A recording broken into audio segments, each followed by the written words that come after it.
fancy word, cunt. Here we go. Exactly. We can't start that in this. Guys, welcome to another episode of the Break the Rules live stream. I'm your host, Lev Polyakov, and it is a great pleasure to be here today with a person who I have known for an incredibly long amount of time. 20 years ago was the last time we ever saw each other. Eric Grayson over here on the screen. He is an actor. We both went to acting school back in the day. And we have, for the very first time, Shredded Nerd. Wonderful figure of YouTube notoriety, talking about the modern condition. And of course, we have Glasscake, James Cunningham, joining us, back with us to talk about millennial culture. What exactly happened throughout the period that, let's say, we both, even though you could say Glasscake, you could say you're a Zoomer. I don't know whether Shredded Nerd, you consider yourself a Zoomer, but I do believe. I don't even know. The years keep changing. I was born in '95, so. What about you, Shredded Nerd? 2000 actually. 2000. Okay. Myself, yeah. But I would say that the Zoomers grew up in the shadow of millennial culture. As far as millennials who got older, they got jobs writing for series and all of that. So it is still something that I consider to be a pretty cohesive way of seeing reality. And that's where I want to start with Eric, talking about how you grew up in terms of the kind of content that you absorbed and how it ended up changing your worldview. So I would love to start with yourself, Eric. Thank you once again for coming on. And everybody be sure to smash the like button, smash the subscribe button, and click the bell. Very, very important. Anyway, Eric, you got the floor, my friend. All right. Could you just repeat the question? Sure. How did millennial culture, the culture that you grew up in, the series that you watched, the mythology that you absorbed, how did it change your worldview as far as how you see reality? Well, I'm not sure that my worldview was so much affected by pop culture. Definitely a lot of superheroes. I think we had a huge superhero movement after the millennial era. And I think that was a response to what was happening in the world. I think the millennium started with some pretty scary news. I don't know if I'm allowed to talk about 9/11. Sure, yeah. I mean, yeah. I lost my older brother, as you know, in the towers. And Yes. that certainly shaped my worldview. Directed me in a direction of nonviolent activism and peace activism. And I think in the fiction side of things, I was looking at superheroes and I'm sorry, I'm speaking out my ass right now. I don't really understand the question. No. I think we're definitely getting to it because you absorbed a lot of the superhero culture as a force of justice for the injustice that you saw in the world. Would that be a fair Yes, that's assessment? exactly what I'm trying to say. Thank you. Yeah, there we go. Do you mind if I interject for a second? Please. But since you're talking about superheroes and I'm sorry, it's a sensitive subject for you, Grayson, with the towers and everything. But wasn't there a cut of Spider-Man 2 that had the towers in it, and then they had to remove it? That was the first Spider-Man, yeah. It was in the trailer as well. Yeah, that's right. Yeah. Wow, that's insane, huh? It did really shape a lot of this generation. That one event.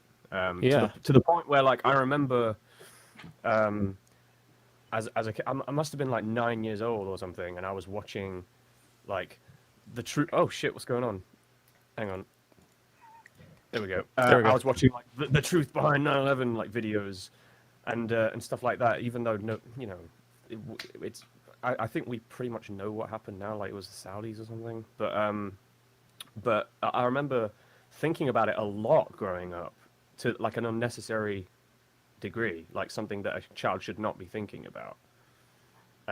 So it definitely colored a lot of the millennial generation. But as far as superheroes being a reaction to 9/11, I don't know if that's the case. I think that might just be a byproduct of Gen Xers who grew up with a lot of comic books getting nostalgia baited. Whereas millennials weren't so much interested in comic books, but they did like the movies that were coming out. So I think that's more of a rolling culture thing. So you know how right now we have a lot of movies based on video games, like Sonic, Mario, all that stuff. And they're actually trying to make them better than the ones that we had in the past. I see that as an element of rolling culture and like nostalgia for people that grew up with Sonic and Mario in the 90s. I see it. Oh, sorry. I see it as almost a response even to the kind of previous, the previous notion that oversaturation. No, to the there was the cultural idea that video game movies sucked, which is a pretty correct idea, which at they the time. did. So this kind of a lot of people wanted to come along and said we're going to make a video game adaptation, but it's good, but it doesn't suck. But on the other hand, you end up having video games where some of the cultural elements of the millennials now go into it. And there has been, I'm curious, Shredded Nerd, like what you would make of the divide between, let's say, the Japanese developers of video games versus the American ones, where there are, let's say, certain memetics that come along with, like millennial American video game writers. And what do you think that was the result of? Well, I guess media diet is a big thing. The language barrier is the very obvious difference that you can always bring up between Japan and the West. So they would usually grow up consuming like anime or whatever in its original language. And I guess when they see things like Christianity or something, they're seeing it from the outside. Whereas in the West and where that kind of writing emerged, they're more, how to say it, they're kind of on the inside of the Western culture. So when they see things like, I don't know, well, I guess if we're going back to Christianity example, they would have grown up around new atheism in that era. So maybe that would have colored it somehow. I guess in Dead Space, I think they had kind of a critique of Scientology, right? Which is obviously very popular at the time. So I would say that was definitely, I think that was less likely to have happened. Also, it's something you would be less likely to see from like a Japanese studio, I feel like. Would it also be the case with like the lol random type of millennial cringe, if you will? Yeah, I would say that would be down to, well, media died again. So I think places like Tumblr and like kind of online communities, a lot of people were frequenting. They'd end up kind of absorbing that kind of culture from there. So this is a question that I would want to bring back to Eric right now. When it came to growing up, I know that you were a big fan of Harry Potter, Doctor Who. A lot of these were elements of the Tumblr culture that ended up resulting in a big part of the current dividing line within the culture war, where you had people who were very inspired by these particular mythologies that ended up leaning more towards, let's say, the left side of the political aisle versus people on the right who end up leaning more towards like anime, for instance, a lot of Japanese culture where it is more traditional, you could say, like certain traditional values. I have an interesting thing to say about this because the right also leans towards like return to tradition, Christo-fascist movements and all that kind of like bonkers shit. The ironic thing about the left and their fascination with Doctor Who and Harry Potter is that those stories are structured on the resurrection story of Jesus in the Bible. The Harry Potter, it's the same fucking thing as like what happens in Hook. Like Peter Pan dies, comes back to life and saves Neverland or whatever. They do it in Harry Potter as well. Wow, my camera's dying right now. They do it in Harry Potter as well, where Harry Potter dies, comes back to life, saves Hogwarts. Doctor Who, he dies, comes back in a new form. And the people that became obsessed with Harry Potter and Doctor Who don't realize that they had the same sort of religious mind trick played on them as people that are like devout Christians and stuff. It's the same fucking myth. and they just don't realize it. Well, I think Well- that's in the sense of all stories. Oh, sorry, I was going to say all stories kind of draw from kind of eternal archetypes. I think it's the classic. Yeah. I mean, Hero they with say a there thousand are only faces. 7 original stories in the world. Yeah. But as far as what is it about the Christ mythos that, James, you see in these stories, what is it about it that would lean people, like, I think it is very fair to say that, Eric, you are a peacenik, you're somebody who agrees with a lot of Quaker thought, and I think that there are a lot of people out there who did absorb these stories and do want, people to live in peace and be tolerant of one another and all of that. So there is... Right, but they don't understand the underlying myth behind them, so they're talking past each other. It's like, I like Jesus, I like Harry Potter. It's like, you like the same fucking story, you fucking idiots. Like, it's literally the same story. It's the same story. It is, Eric, sure. Eric, would you disagree anywhere, Eric? I don't know. I agree and I disagree. I think there are definitely elements of the same story. There are only so many original stories. But I think the original story is a good one that, for its time, well, I'm not going to on religious values. I think people... I agree with you in a lot of ways. Shredded Nerd, what do you think about this Christ mythos? Do you agree that, well, it's in all of these stories, do you see maybe something more significant there? Because if we go back to the ancient Roman times, good friend of the show, Gnostic Informant, always talks about how many of the early Christians were very much focused on a lot of these social justice things, as opposed to before the church became, what it became. Do you see there being this need for a lot of people who may not be Christians to find a new religion within or inspired by a lot of the media that they've consumed over the years, where now they would identify like a figure like Harry Potter or Doctor Who, or I don't know, like maybe certain superheroes as standing on the side of social justice, but it ends up solidifying in such a way that maybe there's not that much room now to see nuance in that anymore. Like, could that be some of the things that we've been seeing right now from a lot of more social justice-oriented messages coming out of media? Yeah, no, I'd say so. I mean, people definitely use stories for moral instruction. That's an obvious one. And I guess they give the kind of different moral instruction that you get from kind of modern film and TV and all that.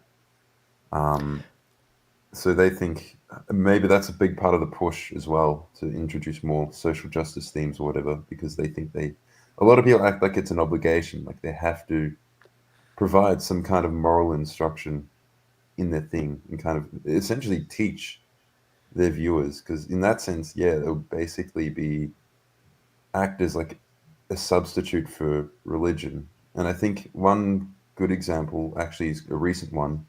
This isn't so much the corny like Millennial style, but it was what's it called? Adolescence, like that British show that was on Netflix. Have you heard about that on the news? It's a very what recent about one. like the incel murderer guy? Yeah, there's some little boys. Like, Adolescence is called. You watched Andrew Tate and started murdering a girl or something like that. Yeah. But basically, they're taking that. They're almost treating that as though it's real. The way, like, they're taking it into the parliament, and they're using that as like an example of how we need to take more steps or whatever. To Don't you think saying that it's not real might just be because it hasn't affected you? Because there's a lot of like Andrew Tate worshippers out there, like people that actually give him money because they're like, this guy's gonna get me laid. And no, I didn't say that. I mean, that's real, but I mean the actual story itself, like that's a fictional story. Oh yeah, but it is based on like a real archetype of person, like the Elliot Rodgers and shit like that. Yeah. Yeah, but when ultimately when it's fiction, you can play a bit more fast and loose with kind of smashing things together. You can kind of make them an avatar of everything the writer doesn't like. I guess the question is, does it become a self-fulfilling prophecy? So when we're talking about young people growing up, and this may be the cultural divide over here as far as maybe you would look at it in a different way. A lot of the frustration, especially younger Zoomers, have been feeling is that all their lives they've been told, that because they're, cis, hetero, white, normative, whatever, that they're the bad guy and they should be ashamed. And it starts creating this rebound effect now. And if it is the case, like we were talking about how in British Parliament, I saw a video too, they were using examples of something that even though it was based on, real thoughts that younger people could have, it was also a fabricated story where the ethnicity of the person who perpetuated the particular crime was changed to like this young white boy. So do you think that things like that end up in a way creating the very monster that people who are more on the progressive side are trying to fight? That's a very good point. That people do copy what they see on TV. Like they're trying to make like the deep art piece about this problem of like disaffected young men who are like misogynistic and violent, which they do exist. But I grew up around a lot of impoverished people who would watch shows like Skins and stuff like that, which is about like drug addicted teenagers, and then they'd be like, oh, that's cool, and then they just do it, and it's like it becomes like a self-fulfilling feedback loop. Because people are trying to be artsy and depicting, like these people are trying to depict like the impoverished or like the troubled, and they end up just reinforcing the same psychological schisms that they're trying to be like delicate about or whatever. Whereas none of this stuff actually helps people become better versions of themselves. It just makes them feel bad about themselves and become even more self-loathing and like hate the world even more. And by the way, there's some guy said something in the chat that I want to talk about. But Christians don't just like the biblical story; they believe it. He was saying that in response to me talking about Harry Potter. Have you never met someone who thinks they're a fucking Hufflepuff in real life? Are you telling me those people don't exist? Because I know they exist because I've met them. Like it's people fall for this shit all the time. Like they get told a story and they go, "That's me." Like in the UK, we have over 100,000 people legally registered as their religion as Jedi, for fuck's sake. And I know a lot of them are joking, but a lot of them aren't joking. A lot of them really, really, really want to live as a Jedi in real life because they just love the stories that much. So yeah. So Eric, do you notice this Hall of Mirrors type effect that James was talking about? Eric? Sorry. Yeah. My audio cut out. Do I notice the Hall of Mirrors effect? Yeah, this Hall of Mirrors effect. Yeah. In that people are seeing themselves in the stories and going out and doing the stories and... Yes, but also in a way that they take it too far, where they actually think that they are the characters. I mean, I think people know that they are not actually Hufflepuffs. No, they don't. I think people see themselves in alignment with the values of Hufflepuff, and they ascribe to that, like, sort of merchandising, that sort of self-branding. But I think they know that there's no such thing as magic. Whereas I think Christians are willing to kill and die over a story that they believe is literal truth, is journalism rather than fiction. So you guys would agree or disagree? So Shredded Nerd, what say you? And I guess, well, one difference obviously as well is there is actual evidence of Jesus existing. And, you know, a lot of the events that you see in there. And, you know, obviously there's the argument that there were more like real events that were later mythologized or legends were added on. I don't think it's important whether he existed or not if you align with the teachings, though. If you read, like, I would agree with that. Like I like the Jefferson Bible, which is the which is the Bible Thomas Jefferson did, where he removed all the magic, the miracle, and all that stuff, and he just it was basically just Sermon on the Mount. Yeah. And But then I we like have that. people who are able to distinguish the core messages of the Bible, like yourself, James. But then when it comes to the other side of the coin, people who end up mythologizing and turning sacred something that wouldn't necessarily warrant it, like to the example that you were saying, Eric, about how these, the Hufflepuffs or whatever, like these figures are just merchandising and people could get into them, but they don't really take them seriously. There is something, let's say, the word science. I believe that word has become a quasi-religious term where people would say, well, I trust the science, and that ends up becoming this fetishistic thing almost. And that's another way that I see it leaning into religiosity at that point, where science ceases to be a tool and just starts being this unquestionable thing with its own set of priests, being the scientists here, the experts. I think there are a lot of people who are afraid of that, but I think if you understand what the scientific method is, even in a basic level, the scientific method is continual questioning. So I don't think you'll ever actually arrive at that point. Right, but you can, like, what about the fucking atomic bomb, dude? But there's also, like, I really like Aldous Huxley's commentary on science, where it should be used to make our lives better. But there's a very real chance of us dehumanizing ourselves by inventing really terrible shit that's going to make our lives worse. And what's the Futurama quote? Farnsworth, he's like, "Oh, science isn't intrinsically good or bad; it's how it's used, like the death ray." It's like it's fucking science isn't an inherent good, but there are people that worship it, even though it is a method. Which is it's sort of why it drives me fucking crazy when you see people like Neil deGrasse Tyson on TV trying to give people a cosmic perspective so that they can focus solely on science. And it's like there's more to life than just science. And I say that as someone that likes science. Don't get me wrong, but it's a lot more nuanced than how people with like "love is love, science is science" banners in their yard think it is. But I want to go back to what we were talking about before in relation to these young men.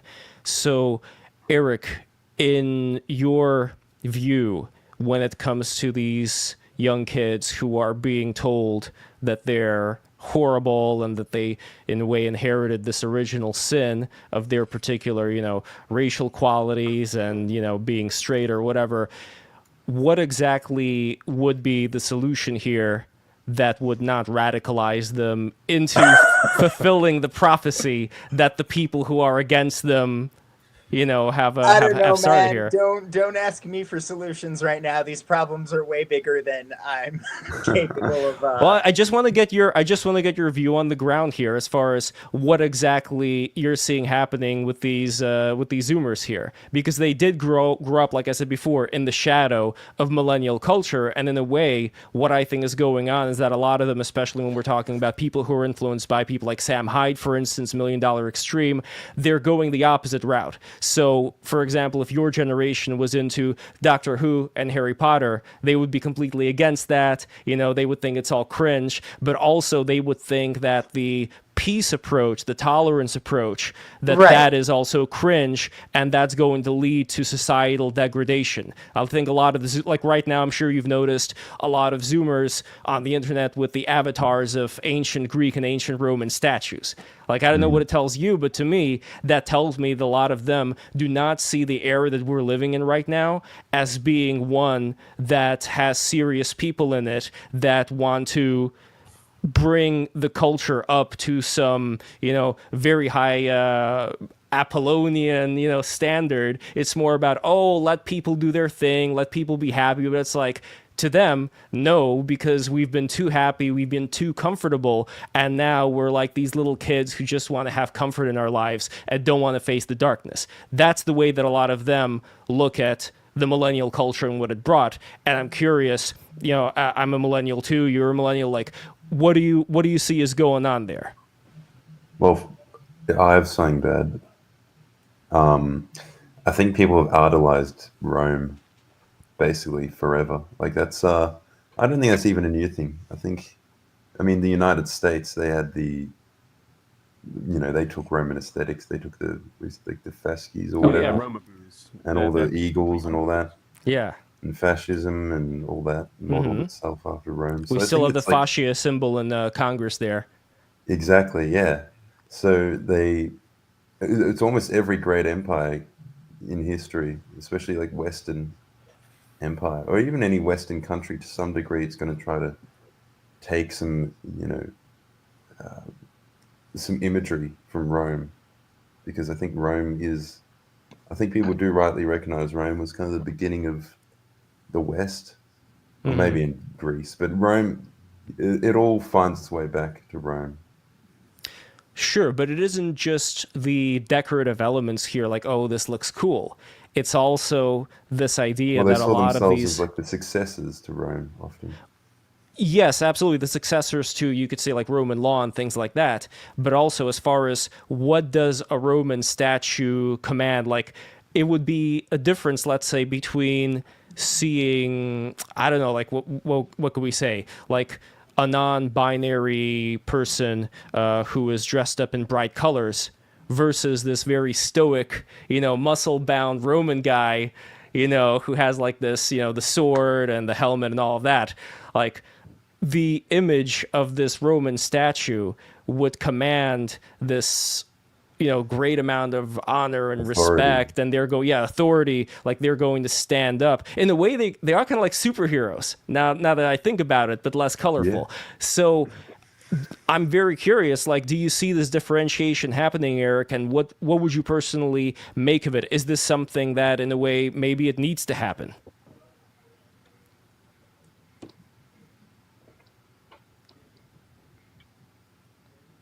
Well, I'll say one point, they actually were colorful. They were. That's true. A lot of those Yeah, they Roman used to be statues, painted. they had color. They had color in them. I mean, color more in the sense of, let's say, tolerance for a lot of different ideas. Because I think this is something that Christianity also enabled. Like, a lot of Christians, they were very open-hearted to different people. Turn the other cheek, all of that stuff.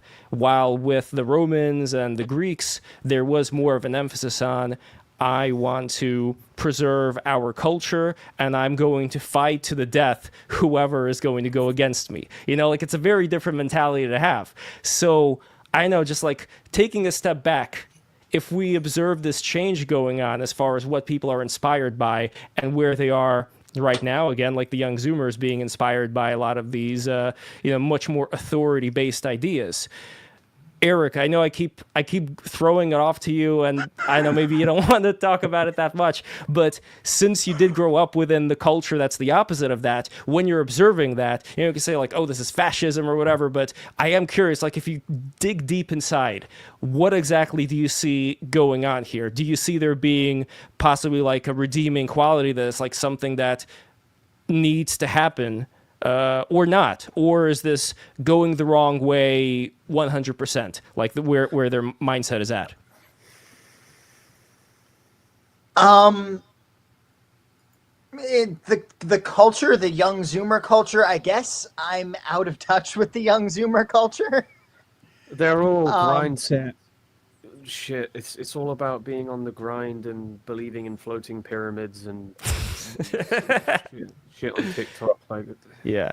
No, but that's like the worst of the worst you're talking about right now, James. Because, and by the way, with the pyramids, there was that recent Fuentes, who's just Yeah. like a Christo Yeah. fascist. Like he wants a return to.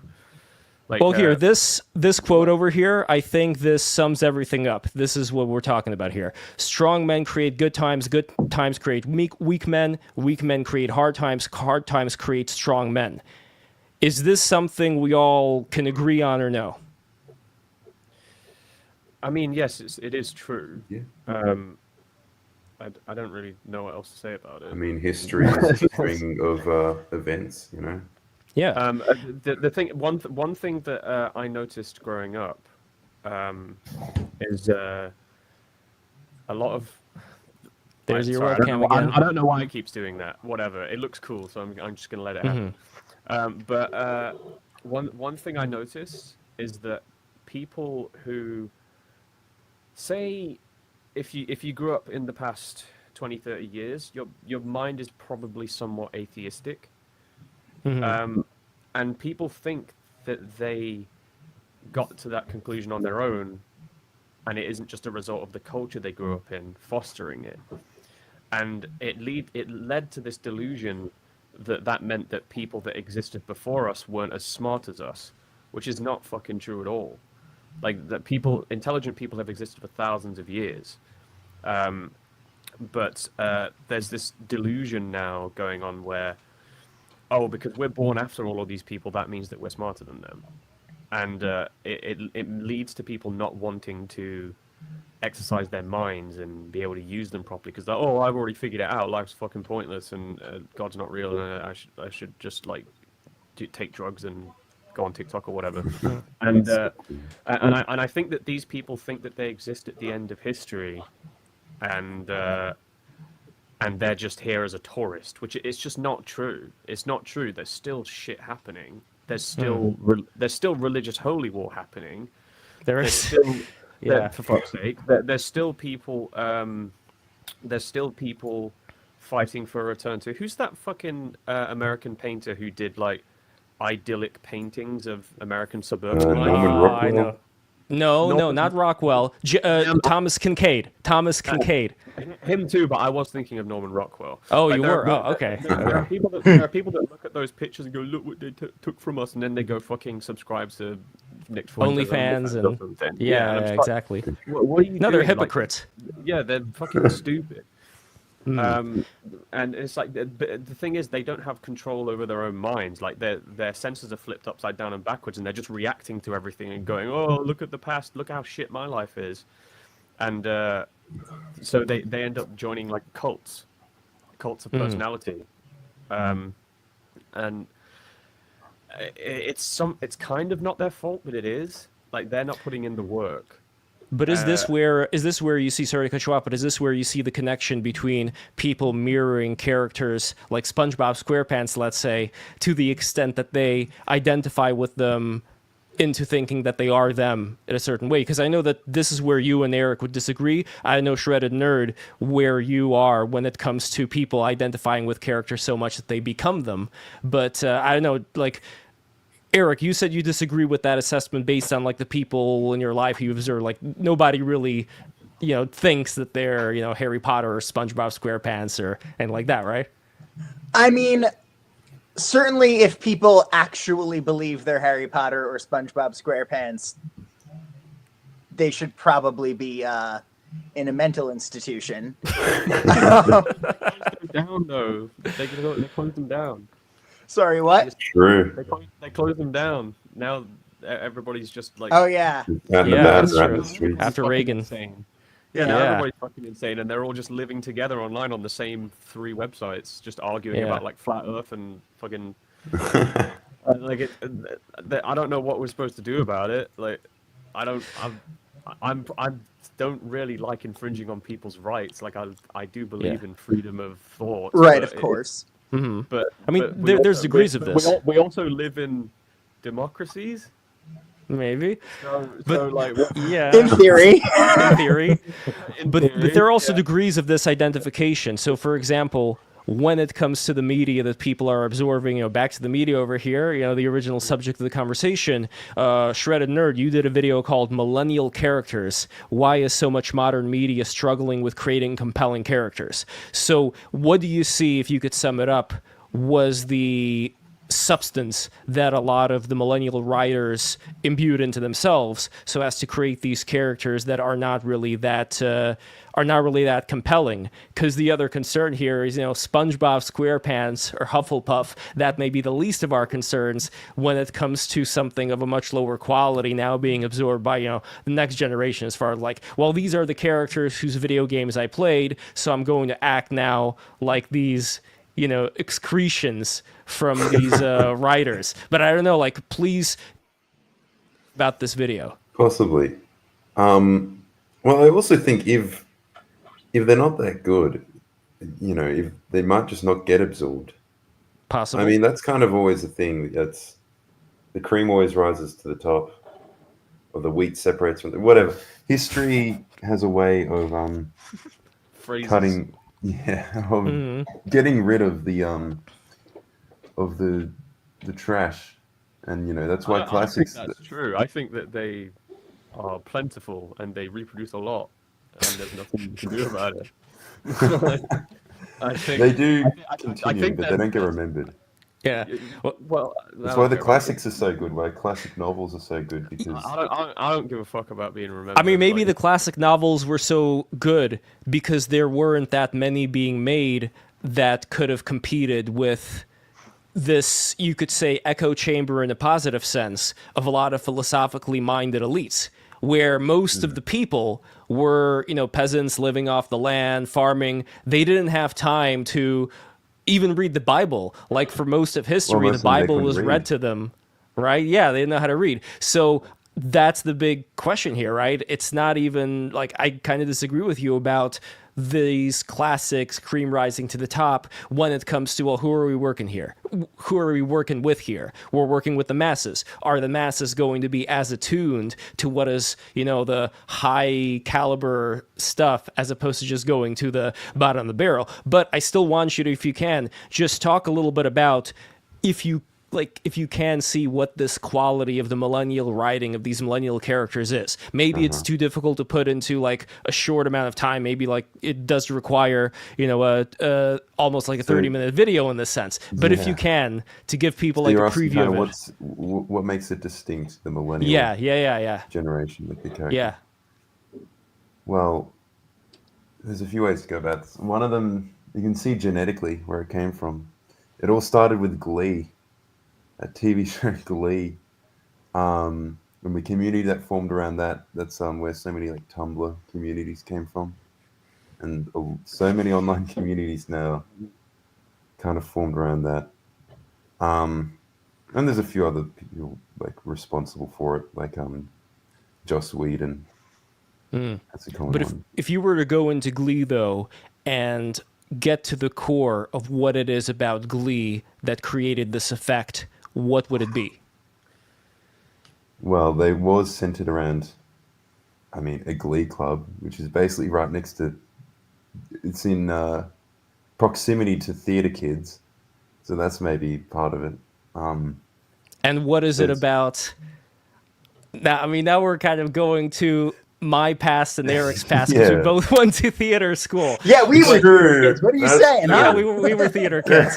No, but I want to. This is important because No. This is extremely important because Eric, personally, like I want you to know that my goal, like the reason why I even have this show in the first place, is that I want to distinguish between the ideas that we have, like the things that we believe right now that we happen to think are right, and ourselves as people. I believe in an environment where you are able to scrutinize completely any idea people happen to have in good faith in order to get to the bottom of it, like figure out like what exactly is there that may lead to, maybe certain bad things down the road. So I say have all at it with the theater kids. Let's dig deep into it. What exactly is it? If you're talking about, sorry, this is a bit of a tangent, but if you're talking about scrutiny of ideas in general, I think. Like Arthur Schopenhauer, I think it was, talked about this, where people see an attack on their ideas as an attack on their very existence.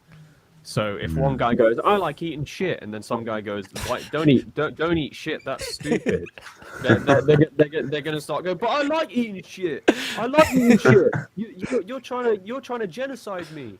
And it's like because they see that as like part of who they are.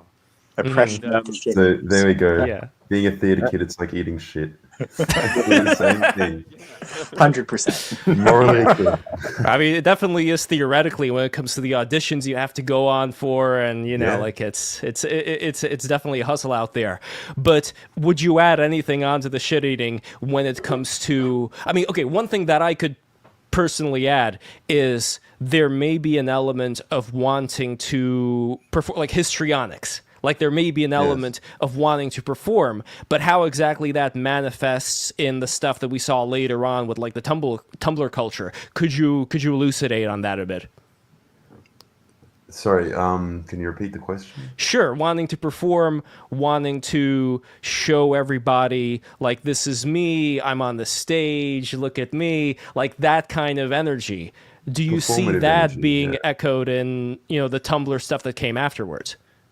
Oh, absolutely. Especially the obsession with identity. I think that's it's people who are obsessed with presenting themselves to the world, and they think their own when something happens to them, it's so uniquely interesting, right?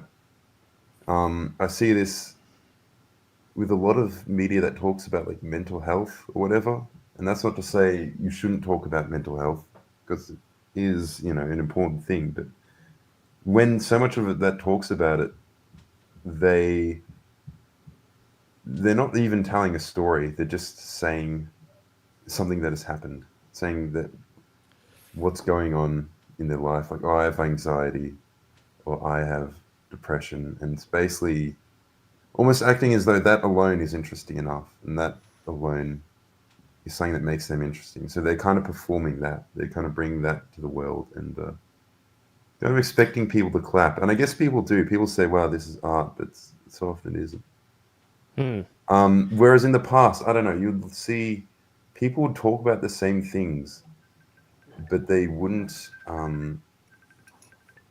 They would use like imagery, and they'd tell a story. So, like, for example, do you know "Men at Work"? Overkill. It's the song. Well, they have a few No, I don't songs. know It's that. like "Who Can It Be Now?" It's like, well, anyway, those songs are about like kind of paranoia and melancholy. So they're kind of, uh, you know, tangential to or related. They're related to mental health issues, right? But they use more not flowery. They use more artful language, I guess you could say, more subtle. But they still get the point across. Whereas today, you'd see someone say like they're basically, well, actually there is one I'm thinking of. There's that recent rapper who they had the Grammys, who was like Doechii or something. There's that one Don't TikTok song, yeah, called Anxiety.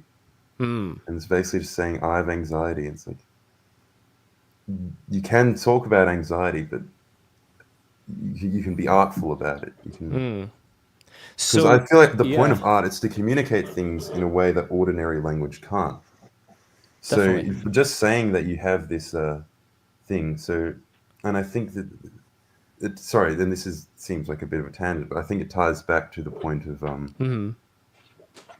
almost self-obsession and wanting to just, You know, it's about performing people yourself. But people identify with being anxious too. Like yes, they become anxious and then they go, "That's just who I am. I'm an anxious boy. I'm just a little anxious boy." And they're just like a little slime ball, like identifying with their anxiety. And it's like I had crippling anxiety at one point in my life and depression, and to overcome that, you don't consume media that tells you that being anxious is okay.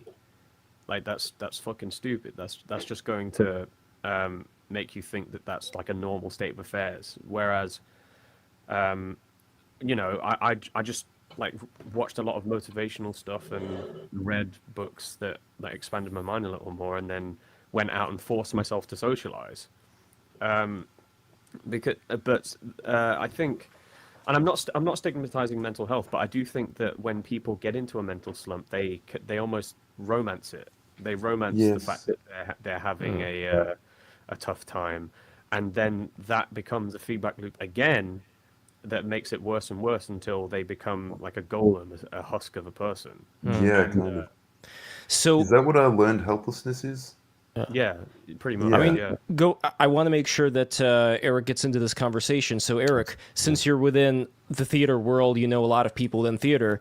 Do you notice the patterns that James and Shredded Nerd are talking about here, where people are not necessarily inspired by going and looking at all the mental health related media?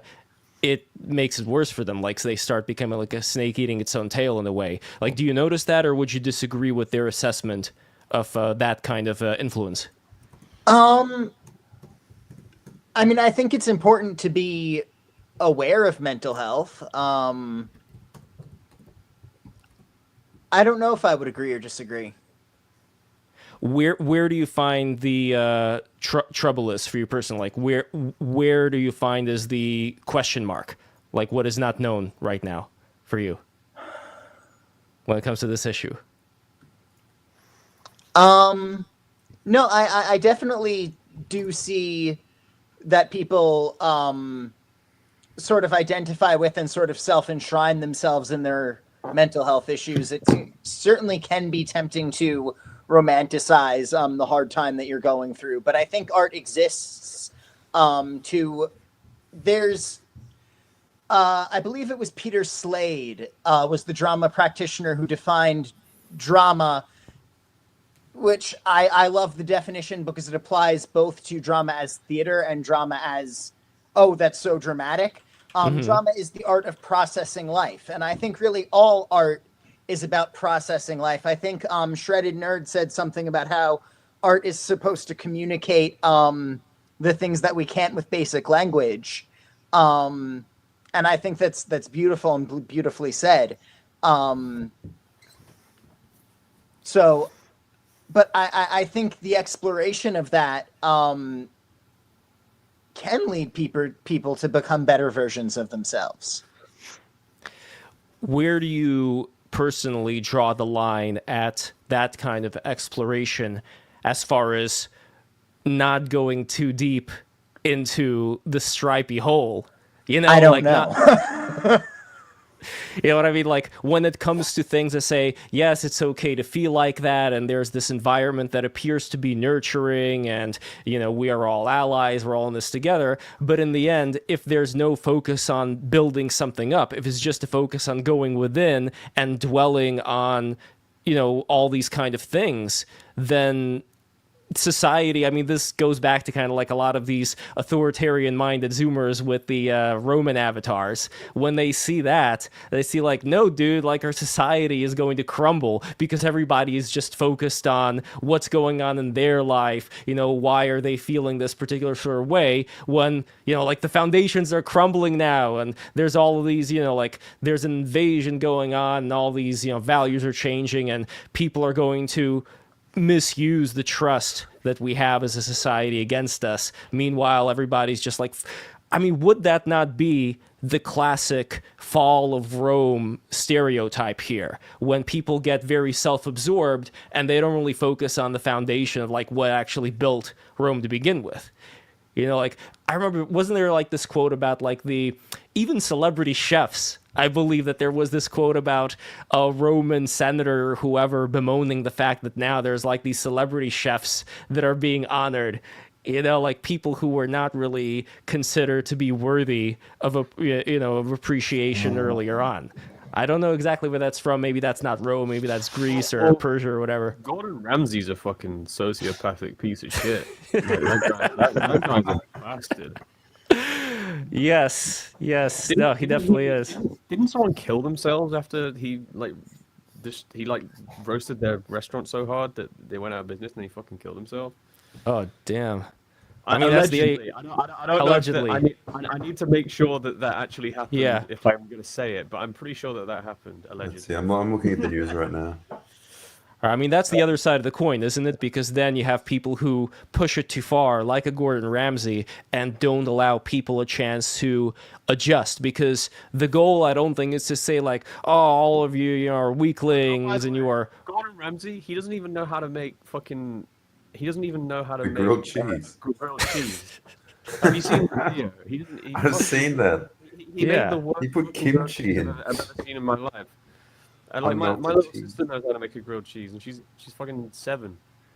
There we go. Yeah. What the fuck? Like, what? So there has to be a middle ground, right? There has to be a middle ground between being some asshole like Gordon Ramsay that causes people to have a complete mental breakdown, while at the same time not being so lenient as you allow the society around you to get destroyed over time, right? Like there has to be some happy medium. I don't know if the Zoomers are going to be able to find it though, because it seems like if they're reacting so much to being denigrated about, you know, their particular characteristics and saying like, oh, you're wrong for like being, you know, wanting to be manly and all that kind of stuff, then we are going to see, I don't know, like with the Nick Fuenteses of the world, are we not going to see a pushback that's going to be more in the Gordon Ramsay style than one that would actually be conductive to, you know, societal growth?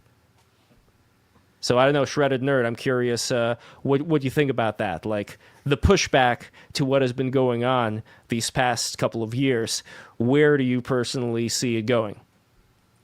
Do you mean in terms of like Political upheaval? like Andrew Tate stuff? Or? Yeah, the Andrew Tate, Nick Fuentes stuff. Just the kids who have been influenced by them because they didn't really have any better kind of role model out there, and they perceive everything as being weak and degraded around them, and they end up lashing out. Yeah, I mean, actually, you would hope that things eventually even out. And I don't know how it happens, but I guess you look at history and, you know, things have been divided before in the past. Like, but they eventually even out, right? Like, there was a more reasonable form, or different points of history have had far more, even more irrational kind of, how would you say? I mean, I know going back to Rome, they had death games basically. Oh yeah, the And Colosseum. Yeah, so they had unhealthy morality. So morality it changes with time, and you know, and then how would I go about this? Basically, I think things tend to even out over time, and temperatures do lower. Temperatures do get lower than they were in the past. But I don't know how that happens, basically, is what I'm saying. So I feel like there could be, well, I guess one example, obviously the world was at a fever pitch in World War II. And then after I think things evened out, right, I would say society became, I think it was like a baby boom, right? In the 50s, and society became more, it's not like ideal society, but it became a lot more, how would you say? There weren't as many tensions, I guess you could say. Yeah. Yeah, it's because it was prosperous. The US was prosperous. That's true as well. I guess prosperity does help a lot. Yeah. And but was also, it just prosperity, or was it also a mix of prosperity still running on the fumes of religion? Because, like, going back to Christianity for a second, it seems like the people still had, you know, even if it may have been much more casual than the very fire and brimstone kind of Christianity of their ancestors, they still may have had those instincts as far as, okay, we are going to act close to this Christian ideal, you know, have like the family and everybody's supposed to love each other and yada, yada, yada. And this is something that like Theosophists like Rudolf Steiner brought up back in his day, where he anticipated that the fumes of Christianity are going to eventually die down and people are going to find themselves stranded without a god, not really knowing what the hell to do. And that's where the trouble starts. Like, I don't know what you think about that, I don't Nerd. think Christianity's ever like going away. I think it's people like Christmas too much. They like Christmas. They get their Nintendo Switch. Oh, yeah. Eric, are you a fan of Christmas? Are you I'm a a fan of Christmas Christmas. appreciator? Yeah. Me too. Do you put up the tree and all that? I do. I have to. It's the thing is though. I think Christianity is being held together by consumerism because people like Christmas a lot, and it's not. What was this? I think Aldous Huxley did a book, New Fashioned Christmas, where it was a demonstration of. I mean, it's fictional, but it's a demonstration of people doing seasonal activities minus all of the hyper-consumerism, because he also believes, and I agree with him, that the point of Christmas has been corrupted by consumerism, and it's no longer about community and all this shit. It's just about getting a fucking Xbox or whatever, and it does mean that like Christmas will persist. I don't know whether Christianity will persist. It more so this like hyper consumerism, and people will celebrate Christmas without realizing its origins. People say Christmas and they don't even realize it's like Christmas, but they go, well, it's Xbox Day, it's Presents Day. So they don't even fucking know. So I don't know whether I don't know whether Christianity will persist. I mean, in the UK, King Charles, he's Perennialist. He's an Islamophile. He loves Islam. He loves it, and I think it's because he sees our Christian foundations as weak and on the way out. But I don't think that's a good surrogate at all. Like replacing what we have going on here with Islam, like the fuck. But anyway, well, I'm getting on a tangent. I would say I think because Christianity now, it's not because it isn't. It's not culturally dominant. I think what's happening, and what's kind of already happened, is that, for one, I think there'll always be, a reasonable minority of society that will remain Christian. And actually, I think the amount of people who are Christian now, those are probably the same amount as the people who always were actually Christian in the past. Whereas in the past, people, society, well, technically it was like 90% Christian and everyone was going to church. That was mostly out of obligation and mostly out of, cultural mores, where I think the real Christians are probably the same people who would be Christian now. So I think that part of the decline in Christianity is just that people aren't obligated to, take part in the rituals. But also beyond that, I think in terms of the... Society doesn't reward the like being a priest or whatever. Teaches. No, the morals that Christianity teaches. I don't know if people realize just how sociopathic society has become. Like, I think people are so desensitized to it that people are getting pushed in front of trains in New York City, and people just go, that's just New York. It's what we do. And it's like, why are you used to this? Like, what the fuck? Like, clearly something is wrong.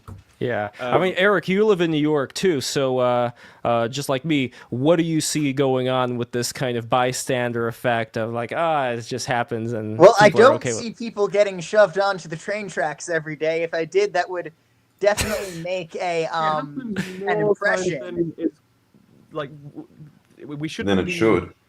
It happens more times than it should. Like, I'm sure it does. A lady was set on fire like a couple of months ago. I heard about that. Yeah, right next to the Coney Island train stop there. It was like 2 train stops away from where I used to live in Brooklyn, and just this guy from the Andes Mountains just set her on fire. And not only that, but he was sitting down looking at her and even like fanning the flames, like making it more, while the cops were walking past. And that's the thing that kills me the most about this. Like, the cops, they were like so casual and they didn't stop this guy. Like this guy was sitting there. None of them thought it to themselves, why is this guy sitting there? Or why is he like fanning? You know what I mean? Like, it's ridiculous. But that's the point that James is talking about here, I think. That there is this callousness about not caring so much about everything that's going on around you. Maybe it is a kind of, what's that word? Solipsism. Where everything around you is just like this thing that happens, it doesn't. They're in a fucking video game. They think they're in a video game. They don't see. They think that the world only exists in their head, and then they go around like, I'm gonna just push this guy in front of the train. I'm gonna set this old lady on fire. It's like GTA. It's like and it's obviously a problem with their upbringing, and their education. But you're talking about the perpetrators. I'm talking about beyond the perpetrators, the people who are around. Bystanders, the bystanders. It's the same thing. Like it's the same thing though. Like, they're just like, oh, glad that wasn't me. Like, I mean, that's. What are you talking about? This is the problem. No, but this is the other very important. This is the other very important variable here, because we are now talking about not just the perpetrators, but among the people who are the observers of all this, you fall into three different groups. Group number one, which is probably the majority, the people who would say like, oh, I'm glad it wasn't me, and just go about their day not thinking about it. Group number two, though, would be people who would still advocate for certain, let's say, more lenient ways of dealing with these troublemakers, for lack of a better word, where they would be more on the side of forgiveness. You know, like you could say like very, very Christian in how they would deal out this kind of justice. Then there's the third group, which I think is more about like the Zoomers that I'm talking about, whose answer to that would be, why not just put this perpetrator's guy's head on a stick and just put this stick in the center of the city and have everybody who even thinks of setting an old lady on fire look at that head and remember that head and not do that. But now we run into this dichotomy between being tolerant and being forgiving, you know, like a Quaker type of mentality, with something that people see as, we got to do this. There is no other way. If we don't get iron-fisted about how we treat people who misuse our kindness and our good graces, then we're going to have a lot more ladies being set on fire in the New York City subway. There might be someone who's so crazy that, like, say, imagine a hypothetical scenario where, like, a guy goes around stabbing a bunch of people in New York, and then his head gets put on a spike in Times Square. It's like, hey, don't do this. And then some guy goes, oh, that guy's really famous, I'm going to do that. that guy's head is so I want to have a famous head. And then they man, unfortunately, I think you're right. Like, Times Square is just full of heads. And nobody Well, it'll be a lot nicer of a look than all of these LED screens flashing in our eyes, you know? Like artists can like draw those heads, you know, sketch those heads out, you know, in 3 dimensions. You know, it'll be good for live drawing at least. But I don't know, Eric, like it's about millennial culture, by the way. It still is. I think we veered off a little bit. Yeah, a little bit. No, we veered out a lot, but it's good. Eric, so when it comes to then this dichotomy here, where there seems to be a need that a lot of people see for the kind of force that'll make sure that we actually have like a good and tolerant environment otherwise. It's like the Karl Popper's paradox of tolerance. How can you be tolerant of those that are going to be intolerant? You know, like when it comes to that, could there be some way of balancing out your kindness and your good graces and a lot of these ethics that you value towards people, you know, treating other people as you would want to be treated yourself, with at the same time making sure that it's not going to be taken advantage of by crazy people?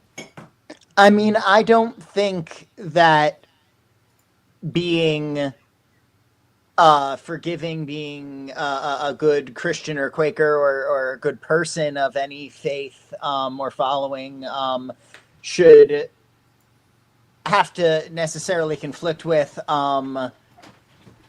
justice. And I think I don't think we should be lenient about justice. I just think we need proper channels of justice. A vigilante can't go out and put someone's head on a spike. What makes that vigilante better than the person who did it to begin with? Oh, it's Batman. You could say, oh, Batman doesn't kill. Yeah, right. Yeah. Okay, fair enough. Fair enough, Eric, fair enough. There are a lot of people who would argue that Batman was a terrorist. But then we get into the nitty-gritty of the justice system when it comes to, let's say, there's the stereotype of, which I think is kind of true, of there being activist judges, where they would let a lot of people go for really bad crimes, they would be back on the streets, and they would do a lot of bad things, and at the same time, they shield themselves with things like talking about, you know, criminal justice reform and all of that, and they would lean into the side of the people who are, you know, lovers of peace and social justice and tolerance, and it becomes very difficult to separate them away from people who want to do good and at the same time understand that you need to have this certain level of justice. You see what I mean? Like, how do you go about doing that? Because it's very hard, because they could always say, oh, you just want people to die. You want people to suffer. Well, this innocent person, like they were just brought up in a bad society and they can reform, and, it's not their fault that they chopped this lady's head off, So at that point, we get into this weird back and forth game.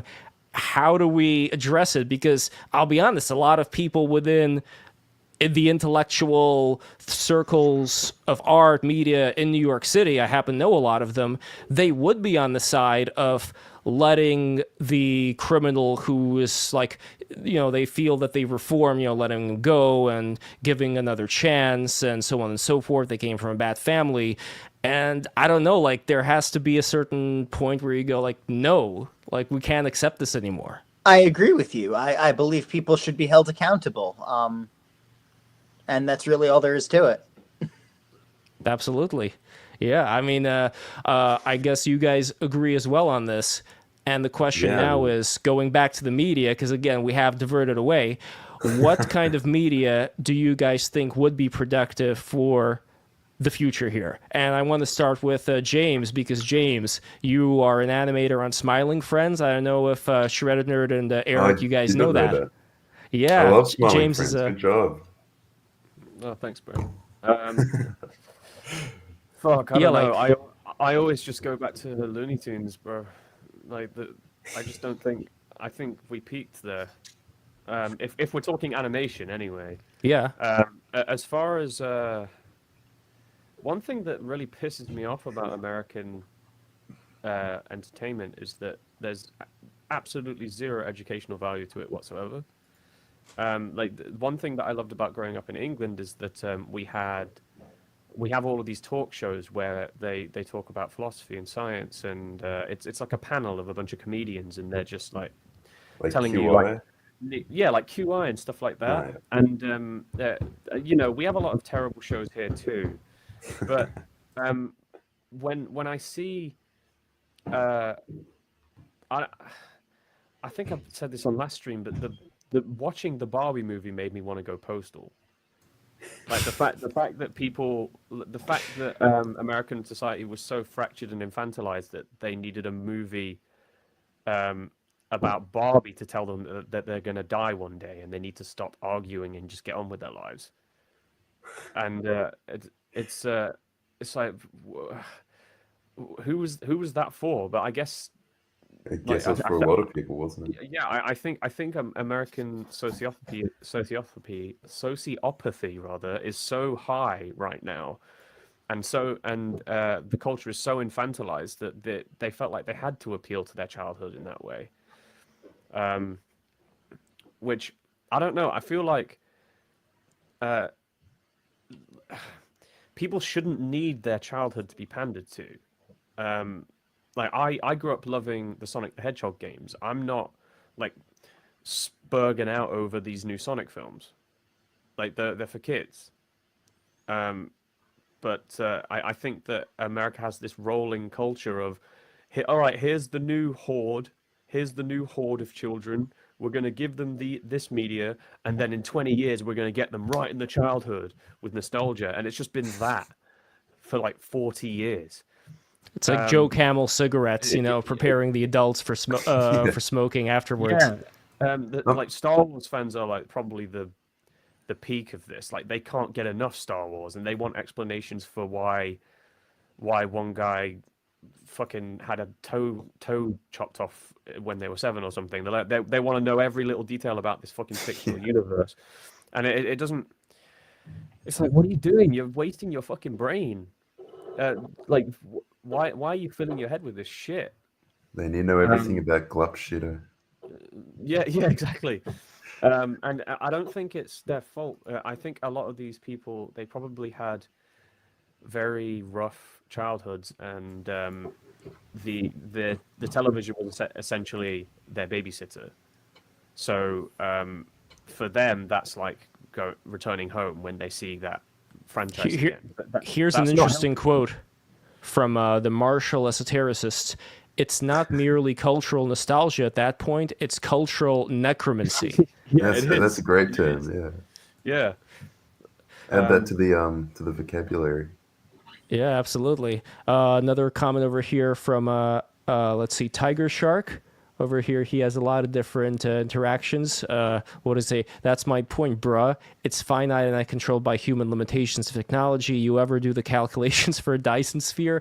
Basically impossible. So the reason why I bring out the Dyson sphere over here is that you do get people like Tiger Shark, for instance, who are thinking about these potentialities for humanity, as opposed to, like going back into the stripy hole, going back into just whatever it is that they grew up with. So I guess the point is, can we have media that inspires us to look beyond as opposed to looking back? Can we have media that does the job?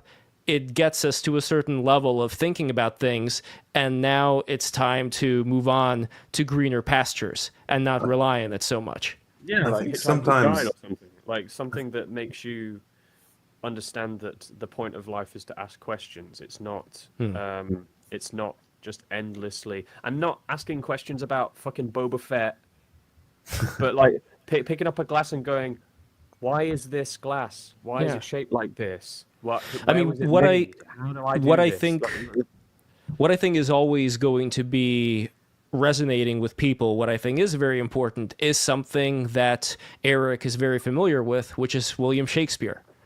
There are things like Shakespeare, like the Bible, things that are very important for not just growth like when you're younger, but I think still, if you were to read these things, you would be inspired, as opposed to having, like, I don't know, maybe people do have like a Shakespeare nostalgia, but maybe that's just like the people who performed in the Shakespeare plays thinking back to those days. Shakespeare is currently undergoing decolonization in the UK. Oh, which is, lovely. what the fuck are you talking? How do you decolonize an author? What Yeah. are you talking about? It's like they're decolonizing the house he grew up in. It's like, he didn't colonize the house he grew up in, you fucking retards. He just grew up there. I didn't colonize this bedroom. I just live here.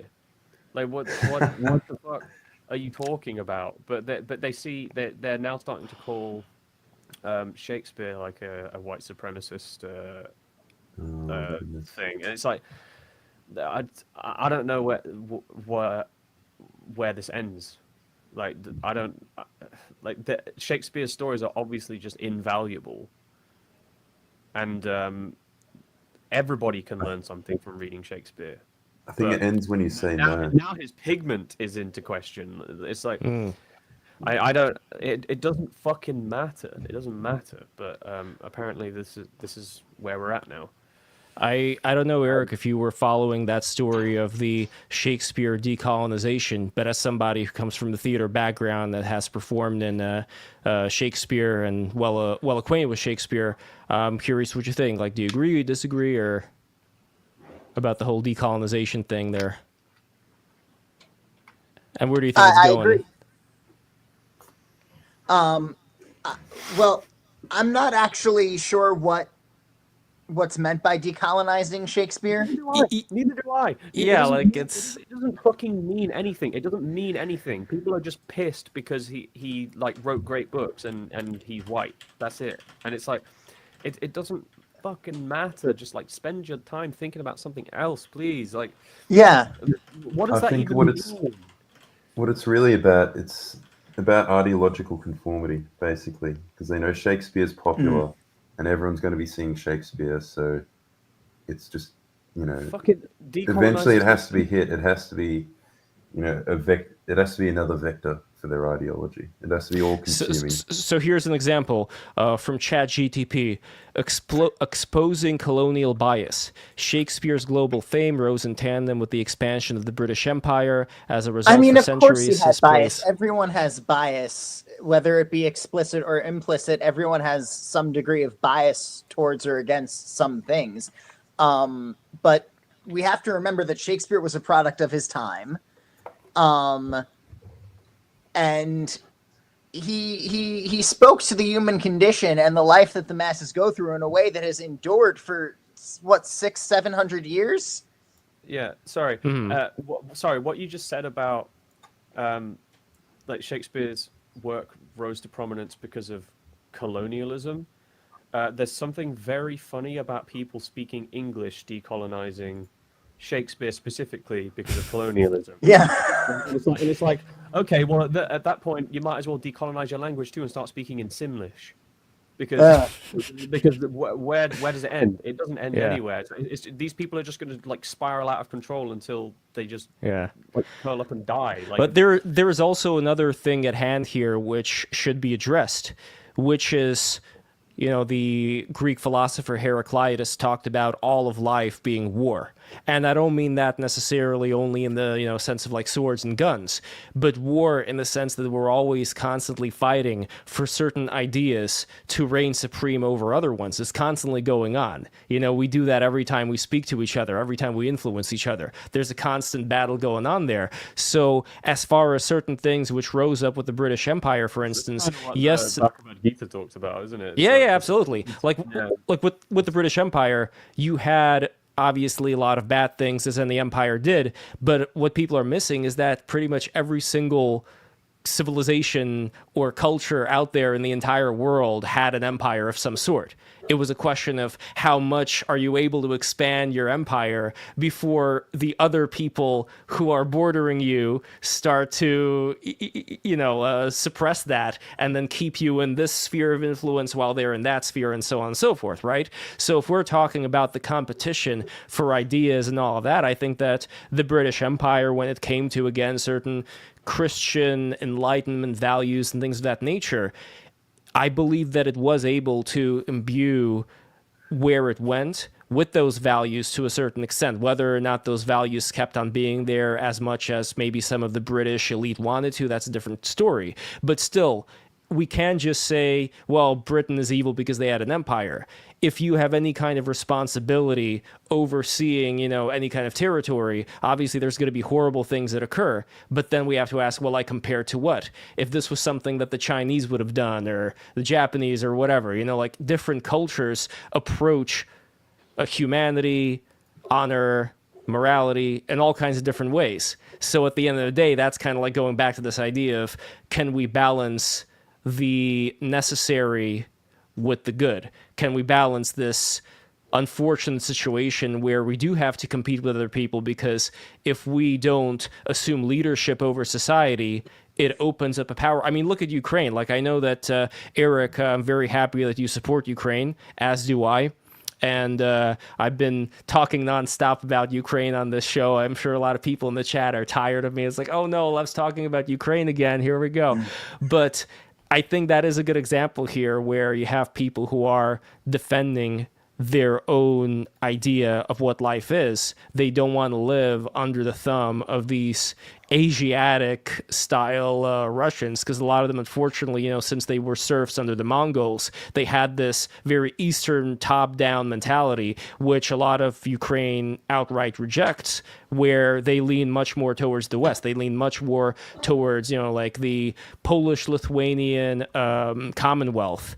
I've seen Westerners who converted to Orthodoxy who are now like, yeah, I hope Russia wins because I'm Orthodox. Like, what are you talking about, dude? Like, well, again, that's just them being, reactive to whatever's going on. It's this absent-minded sense of not seeing, not seeing reality as it is, but just like, oh, like you tell me I'm horrible, then I'm going to do the exact opposite of what you want me to do. You know what I mean? It's this kind of tit for tat bullshit that's been going on, and it fucking sucks. I don't think there's a need for it. I think that we are able to actually have a very sober-minded view of history, of media, because again, this is a media conversation here, and Looney Tunes, I agree with you. So we got Looney Tunes, we got Shakespeare, Shredded Nerd. Before we finish this off, what would you want to add into this mix of the kind of things that we should preserve for like the kids and the adults, as far as like what they should imbue into themselves? Oh, well, that's a tough one. Do you think just specific like films or books or works? Sure. Yeah, absolutely. Lay it on us. I guess anything that tries to be transcendent, so things that are just imaginative. Like, well, I guess I am biased by things I like. So I like progressive rock, and it's like that's Oh, me too. I love it. yeah, I love it. So that's always saying, it's always going to be it was a niche when it was popular. It's always going to be a niche, but I think it's going to have a small but dedicated audience. I remember because I know Electric Light Orchestra is more popular now than it was. I remember John Lennon said that ELO is what the Beatles would have done if they hadn't broken up in 1970. Wow. That would have been the next step for the Beatles. Yeah. Really hard Eric, road, are you yeah. into Electric Light Orchestra? Oh yeah, love ELO. Yeah. Have you seen Xanadu? Jefferson Airplane too. Yes. Yeah, that's a good one. I like that animated sequence. You remember, I know James and Shredder, if you guys saw Xanadu, they had this Disney-esque sequence where they were like transforming into different cartoon characters. But yeah, I'm not familiar. Yeah, so- I haven't Xanadu. It was with what's her name? The Olivia actress. Newton-John. Yeah, Olivia Oh, Newton-John. yes. Exactly. Yeah. Who? It almost I seems think like she's she. Australian. Maybe, yeah. She was in Greece with John Travolta. She seems like somebody who grew up in the wrong time period because she did the kind of things that a lot of actresses were doing like before her, back in like the 30s, 40s, 50s, like being like these, singing superstar divas. But around that time, that was already kind of over with. So she was able to go into certain more, quirkier type of things like Xanadu. But it was I don't know, similar to Doris Day. I know, Eric, if you're a fan of Doris Day. It's just So they funny, should- you can kind of see ELO elements in Paul McCartney's solo stuff, especially McCartney 2. I keep forgetting that fucker's still alive. Doesn't it feel weird that Paul McCartney's still alive? Like he's Well, been is here- that the It real does. Paul McCartney, or I don't know? He died in the We don't 60s. want to go down that rabbit hole of. I know what- I'm yeah. not I down for guess that shit. I do have some more thoughts. I have Mhm. in terms of other works, things like immersive sims, I think are a good example of the kind of things that are worth passing on. So things like Deus Ex, because they're never they never had like mainstream penetration or appeal, and oftentimes the best ones became flops. Like I think Prey, it was kind of a flop when it came out, and eventually over time it gained the cult status, and I think it ended up making money. System Shock, that's a good one.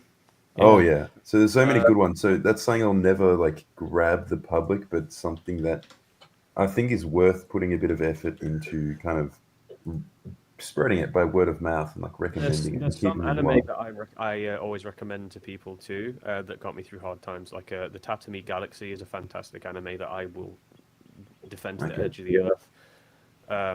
It's technically another multiverse kind of thing, which I don't like, but it's just about a guy who goes to college and he has Arrested Development, and he keeps joining all of these different social clubs where he like partakes in different activities, and then when by the end he's like, oh, I thought college would be better than this, and then he's like, no, you had fun, you just weren't present, you were searching for something that doesn't exist. That's sort of the message of it, is that you didn't stop to smell the roses even, and then it kind of goes over all of the good times that you had, and it sort of reshaped how I think about lived experiences. That's a really fantastic anime.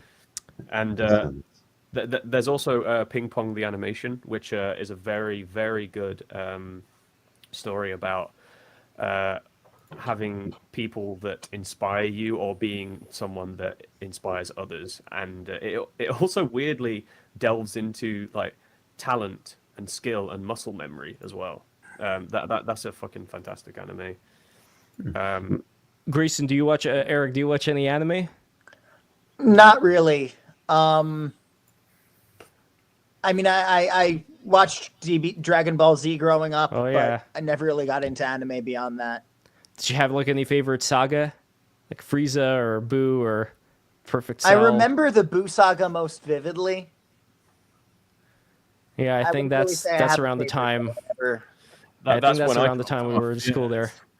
Yeah. I watched all of it, and then I got to Boo, and I was like, this guy's fucking annoying, and I stopped watching. Yeah. Which was the point of the character, but I couldn't bear it. And Eric, what books or literature, media would you personally recommend in the same vein? I definitely have to read, by the way, because I started a long time ago, The Tao of Pooh. That is in your top 10 there. Oh yeah.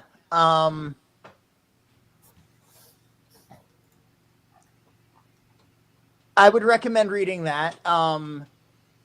It's not really in the same vein as any anime that I've ever seen. But it's just an interesting way of looking at philosophy through the lens of characters that we pretty much all grew up with.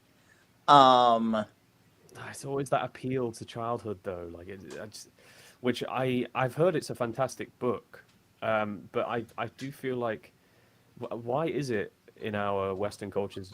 Why do we need these concepts framed in that way through something that's like familiar? Is it because like the concept of the Tao just isn't present in our culture, so we need something that acts as like a bridge? Is that the idea? Because I think so. There have been plenty of philosophers that have tried to incorporate Eastern thought into Western culture as a way to elevate our societies, like Alan Watts and again Aldous Huxley. But it always just sort of fizzles out after a while, even though these people were really onto something. Well, it introduces it, and then it's up to the person to climb the mountain to the next level there, right? Like it's a little bit of it's like leaving breadcrumbs. And I guess from there, it's the question of, are you just focused on the breadcrumbs, or are you going to follow the trail? Yeah. But I don't know, that. I see your point. I mean, I know that it's like you can't force people to open their mind and think about these things. So you sort of have to give them a fucking nuclear submarine-sized suppository up their arse by training it through the use of Winnie the Pooh and Teletubbies or whatever the fuck. The Tao of Teletubbies. Yeah, the Tao of Teletubbies. Yeah. Yeah. I don't see how the Teletubbies could even go to sleep. They have these monitors on them at all times. Like somebody could just hack those things and just anyway.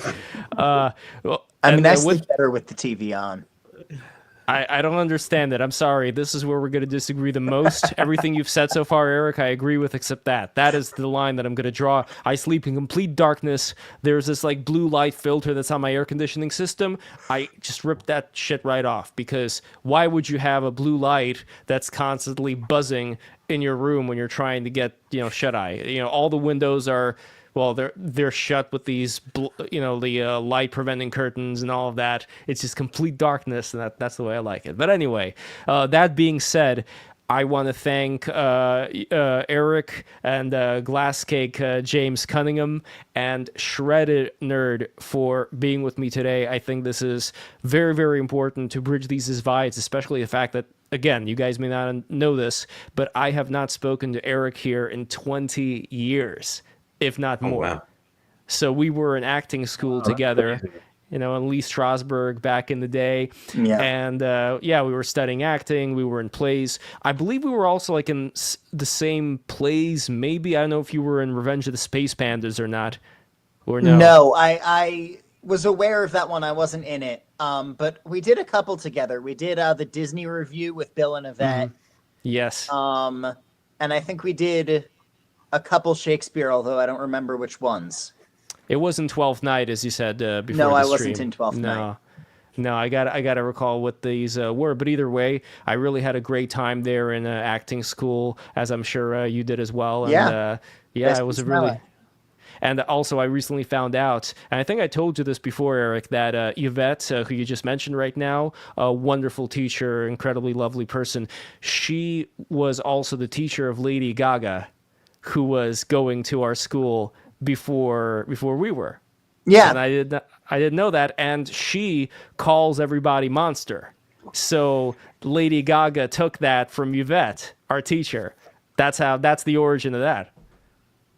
Oh, interesting. Yeah, so there we are. Any final thoughts where people could find you? Let's start with Eric. Where could people find you if you want to be found?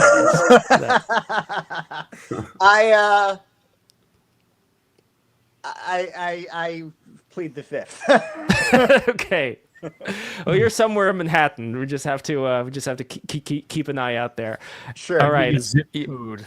Yes. And James, what are you working on right now, my friend? What do you got cooking? And where can people find you? Fuck, I'm working on so many things. True. I've written a picture book that I haven't begun doing any of the illustrations for yet because I have to do like fucking 200 of them. I'm doing a little game project. I'm collaborating with someone that recently reached out to me, wants to make like a little shitposty game, which should be fun. And I'm making a stickman animation, which is based on like a series I used to do back when I was like 11 to 13, but I'm rebooting it, which people are actually quite excited for because they didn't realize that I was the same person. And I've also got a few cartoons that are nearly done, but I'm not going to be releasing those until they're all done at the same time, so I can just have a big flurry of content coming out. They look really beautiful. I'm telling you guys, James, if you haven't checked out his animations, go to YouTube, Glasscake. Mwah. It's so good. It's amazing. I love it, and I'm really, really thankful to have James as a friend and as somebody who is one of the preeminent thinkers of our time. I'm not just bullshitting you. I really think that you are, you got a good mind, my friend. And all of you guys have a beautiful mind, and I'm really, really thankful for the fact that you're here. Shredded Nerd, we have never met before. I love your avatar with the smirking guy in there. And please tell us what you have going on, what's next for you, and where people can find you. Sorry, I was so mean about your avatar. It's not that bad. No, that's all right. You are right. You need a different fucking expression. It was for my Patreon tiers. Oh wait! Speaking of Patreon. Well, I'll get to Patreon later. Shredded Nerd, do your thing. Well, you can find me on Patreon as well, Shredded Nerd, on YouTube, Shredded Nerd. If you want Twitter, where I'm spending too much time now, it's at @O_Sneedy. Shredded Nerd. And yeah, I guess in terms of what I'm working on, I do have a 2D multiplayer game. I haven't that I'm still working on. I actually rebuilt it, so I'm built all the networking myself, and that's awesome, man. Yeah, I'll eventually make a second devlog about it. But are you also Newgrounds, Jason, or no? I remember doing it when I was younger, but I think I was a bit too young. Like I never really went on it. Well, I never really did anything myself on it, but. And James, you started really young as well on Newgrounds, right? I think I didn't start posting on there until like 2006, but I was on Newgrounds in like 2003 or so. So you were how old, give or take? 8. Wait, so Eric, do you know about Newgrounds? Because I mentioned it before. I know about Newgrounds, yeah. All right, but you weren't that big into Newgrounds back in the day. I was into Newgrounds around like the turn of the millennium, like 99 to maybe 99 to like 2001 or 2 or 3. And then I just kind of I wasn't aware it was still around. Yeah. No, it's going pretty strong. Oh, look. Oh. Frank's Adventure. You remember that? I remember Frank's Adventure. Yeah. Good times. By the way, unfortunately, that German guy, he passed away. Weisse, who made Frank's Adventure and also like all those like Miami Shark and Castle Cat, all those games. Yeah, unfortunately, he was but he was, he was a legendary creator. And that, by the way, another example of somebody who's really, really inspiring for a lot of these young people who are growing up, who, like James, like myself, and I think we got to pass it on. We have to develop these skills and give out as much inspiration as we received with all these wonderful things in our life. So with that being said, if you want to support BTR, if you want to support this whole thing, patreon.com/breaktherules. I posted the link in the chat over here. Go there right now, support the show. And if you become a $20+ patron, and if you live in around the New York City area or plan on being there, we are going to have a lot more of the New York City events live, and you get to be an audience member, and then we're going to go out for an after party. If the weather's nice, we're going to go out on the roof, because I have a really, really nice roof there. James, you've been on the roof. You know it's pretty good, right? I mean, I saw it when it was a sty, but yeah. I didn't go to any roof parties. I saw it when it was a work in progress. Yeah, but you saw like the buildings there and all that. Actually, no, you showed me pictures of one of your events. Yeah. Yeah, it did seem like a lot of fun. So, guys, if you want to help the show, because this is the only show that brings people together in the way that it does, no other show does this. Last night, we had an amazing episode talking about Ukraine, where we had somebody from the Magosphere who knows a lot of people, apparently, in Trump's Defense Department, speaking with people who are, like my friend Vlad, who is a senior fellow at the Atlantic Council, which is obviously very pro-Ukraine, and they were able to settle a lot of hash, so to speak. They were able to really get to the disagreement point and kind of hammer it out. And afterwards, now they're going to be in contact and meet each other, when Vlad's going to be in DC. So this is the power of the show. It's actually able to cement a lot of these very unlikely alliances for the sake of trying to figure out what the best path forward here is, because it doesn't have to be a debate. It doesn't have to be a competition. It doesn't have to be just for the sake of rewarding the algorithm in the echo chamber. Most debates are for sport anyway. It's people just want to win something that doesn't exist. Yeah. Yeah. Well, guys, with that being said, thank you guys so much for watching. And also Discord. Go to Discord in the link in the chat once again over here. It's also in the description for all you guys who are on Discord. And the Jason Giorgiani patron episode is coming up next week. It's happening, so become a patron for that as well. Add a like, smash that like button, smash the subscribe button, click the bell. Very important for the bell. Don't forget about the bell. Glasscake, James, Eric, Shredded Nerd, thank you guys so much for doing this. Looking forward to talking to you guys more in the future. Take care, everybody. Bye-bye. Thanks for having me on. Take care.